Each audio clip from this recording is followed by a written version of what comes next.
The cold night breeze grazed Aaron's back, sending chills all around his body.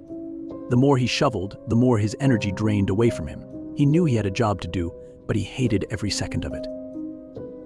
However, there was money. Lots of it. Even when he hated the job, Aaron couldn't argue with money. "You gonna take all fucking night?" a rough voice behind him asked.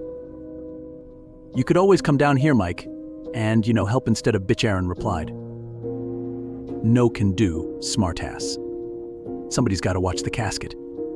Aaron scoffed and kept digging. The breeze kept grazing him. The longer it went on, the more numb his skin felt to the cold. The sound of the shovel hitting the dirt was by then ingrained in his mind. He wanted to go quicker, but something needed to be fixed for him to do so. Was it pride? Desperate for money? He didn't know. The hole went from 3 to 4 feet. Slow and steady, Aaron thought. Then I'll win the race. "Making progress?" Mike asked sarcastically. Aaron didn't respond. "Oh, did I hurt your feelings? Ron." "Fuck you," Aaron replied. "Oh, relax. Well, yeah, I'm just teasing. Not like there's much for us to do besides, Aaron stopped to take a break. Gravity took the shovel, and it fell flatly into the casket-sized hole. His forehead gleamed with sweat, and chills broke out all over his body. Mike didn't appear to pay attention to how cold it was. "Almost done," Mike said. "Just think about the payment after we finish." "It better be worth it," Aaron responded. "I'm here busting my ass so you can be satisfied with putting that casket into the ground." Mike chuckled and said, "What can I say? I'm the kind of guy that buries my secrets." "No shit." Aaron went back to digging, and Mike went back to watching like the lazy bastard he was. Nothing could be done about that. He was the boss, and Aaron needed money. It didn't matter how bizarre the job was. If Mike paid handsomely, it was going to get done. 4 feet became 5. Aaron wasn't tall, but it was still a safe space to climb out if he wanted to. It would be nice, he thought. "Who's in there?" Aaron asked, pointing at the wooden casket. "Thought you didn't want to know," Mike replied. "Just trying to make conversation." "Steven's brother." Aaron stopped and looked back at both Mike and the casket. "Jesus," Aaron said. Mike shrugged. Bastard had it coming, according to Steve. So he doesn't care that he's here. Mike paused, looked briefly at the casket, and said, "We wouldn't be here if he did." Aaron didn't respond and kept digging in silence. It didn't feel right, but what else would he do after getting this far in the process? No turning back now, not while Mike watched over him like a dog waiting for his master. "Do you care?" Mike asked. Aaron paused again. "What?" "Putting this son of a bitch into the ground, knowing that it's the brother of someone who could care less about him. Do you care about that?" Aaron sighed. "I mean, a little bit, but that doesn't mean I'm going to stop now. Not like it's going to be something that prevents me from sleeping at night.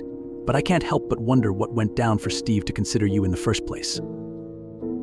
"I didn't ask," Mike replied, "and I could hardly give a shit about what goes on in their redneck family.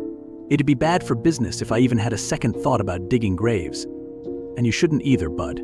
It's like this when it comes to doing this job: you either do it, or you fuck off."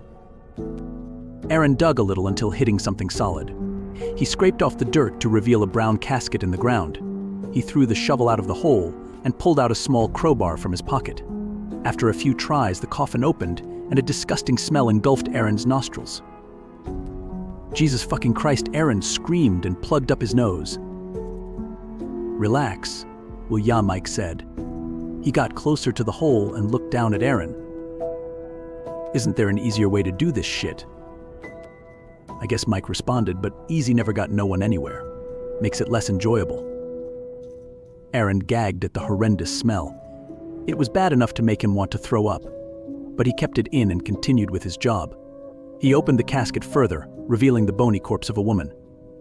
According to the tombstone, her name was Gila Sweeney, and she lived from 1946 to 2014. Aaron put on gloves and took the corpse out of the hole. It was heavier than he thought, but he managed to pick it up and hand it to Mike, who appeared to not be affected by the rancid smell of death. Mike then set the body down and reached for Aaron. After Aaron was out of the freshly dug hole, the two men went towards the casket that they had brought with them. "Almost done." Aaron, Mike said gleefully. "Fuck you, Mike," Aaron responded. Mike chuckled and opened the casket. Around his early 30s, a man passed out with bruises all around his face. Aaron felt some sympathy for the man, but then pushed it down for the sake of the job. The two men picked the living body up as soon as he started to wake up and register what was happening. He tried to scream, but the tape was covering his mouth. He tried to get up before the two could grab him, but his feet and hands were tied up. He struggled as best as he could. He tried, but his efforts were unsuccessful. They dropped him, and he fell back first into the grave. "Can you get the hammer from the back of my truck?" Mike asked. Aaron did what he was told. No hesitation. Mike thanked him and went into the hole. The man screamed as loud as he could, but not a lot of sound came out of the hole. "You better shut your mouth now, or it's going to get a hell of a lot worse for you." "It is," Aaron asked. "Shut up." He stopped screaming and just looked. His eyes were wide and his breathing was fast. "Ain't nothing personal," Mike continued, "just business." Mike then ripped the tape quickly off the man's mouth. He winced at the pain but didn't scream, only stared at his captor. "Please, man," he exclaimed. "I don't want to die like this." "It's not my problem," nor his Mike responded. "I didn't do anything to deserve this. I told Steve I didn't see anything, boo, but he didn't believe me." He started to cry. Aaron found it very hard to watch. The man's begging became incoherent with his sobs. It was sad, but it could be forgotten easily. "Like I said Mike, just business." Mike then shoved the crying person into the casket and slammed it shut. He then grabbed nails from his back pocket and pounded on the edge of the coffin with the hammer. Aaron cringed each time the hammer hit a nail. This was something that had been done many times before, but it became more like white noise to him every time. The pounding finally stopped, and Mike, way taller than Aaron, climbed out of the grave and wiped his forehead. "Cover it up," he said. Aaron grabbed the shovel and did what he was told. The man in the casket finally decided to scream as loud as he could. The screams became more muffled as the dirt was put back into the earth. As Aaron was digging, Mike grabbed the decayed body and put it into the new casket. A new home for her, Aaron thought. For what felt like hours, all the dirt that was dug up was put back where it belonged. Then Aaron put the shovel back into Mike's truck. After that, he helped put the coffin into Mike's truck. "It's done," he thought. "Thank God." "This never gets old," Mike said with a big grin on his face. He got into the truck's driver's seat, and Aaron filed in towards the passenger seat. They then pulled out of the graveyard and got onto the main road. The drive was quiet, and the night now became peaceful. It could go on forever. They then stopped in front of Aaron's house. The red bricks were illuminated by the headlights coming from the truck.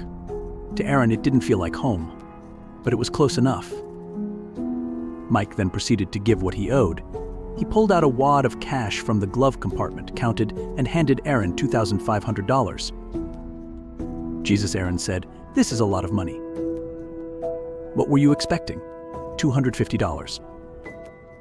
Aaron ignored the question and looked back at the unwanted guest behind them. "You don't need help with Grandma back there?" Aaron asked. "Now," Mike responded. "I got someone else to help with that this time. You're done for the day, my friend." Aaron got out of the truck and waved goodbye. Mike waved back and pulled out of the driveway. "Thank God," Aaron said out loud. He walked up to his porch, not even thinking about what had transpired in the past 6 hours. All that mattered was that he got paid.